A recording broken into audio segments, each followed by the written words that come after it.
Right off the top with breaking news at 6, a highly anticipated verdict from Hampton. A jury found Cory Bigsby guilty on both counts against him in connection to the death of his 3-year-old son, Codi. This is a story we've been following since the boy was reported missing in Hampton back in January of 2022. Those charges were second-degree murder and concealment of a dead body, all despite the fact that Codi's body was never found. 10 to your side's Chris Horn is live in Hampton with today's verdict. Chris?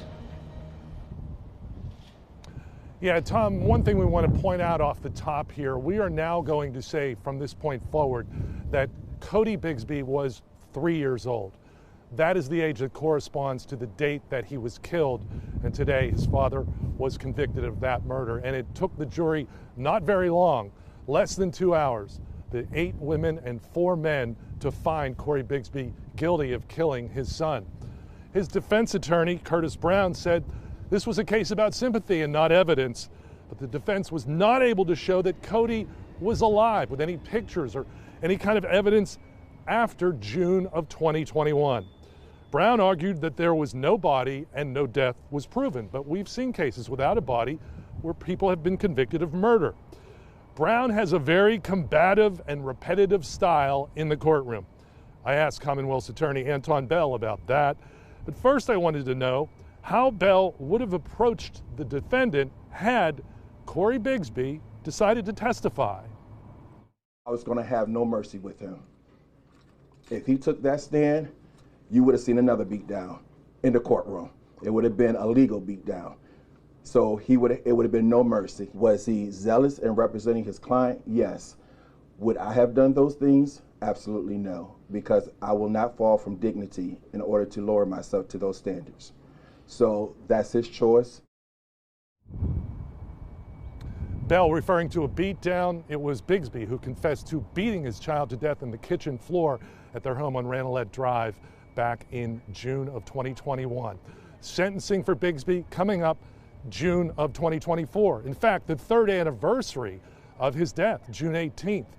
Bigsby faces 40 years maximum on that murder charge, and Bell says he's going to go for the maximum both on that charge as well as the concealment of the body charge, 5 more years for a total of 45. We'll see what happens. Lena, this is a case, as Tom mentioned, that started back in January of 2022. 26 months now, less than 2 hours to come to a verdict. Lena, back to you. Did not take long at all, Chris. Thank you. Our live team coverage continues now with 10 on your side's Lauren Moss. And Lauren, you talked to people outside the courthouse about the verdict today. Well, Tom, you could hear people screaming outside the courthouse, justice for Codi. You could feel a sense of relief for some. They told me this is finally some accountability for what happened to Codi. When the verdict was read, there weren't any reactions in the courtroom as people came out of the courthouse. Some people had smiles on their face. One woman told me her prayer was answered with the guilty verdict. Cory Bigsby's family showing some frustration with the decision today.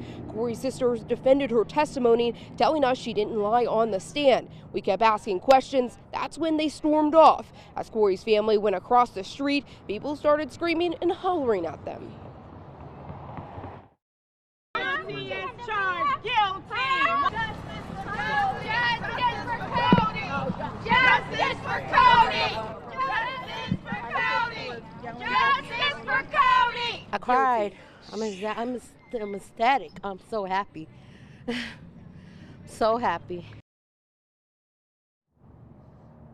Randall told me that she wants Codi to come home. She says she wants Cory to tell authorities where he's located.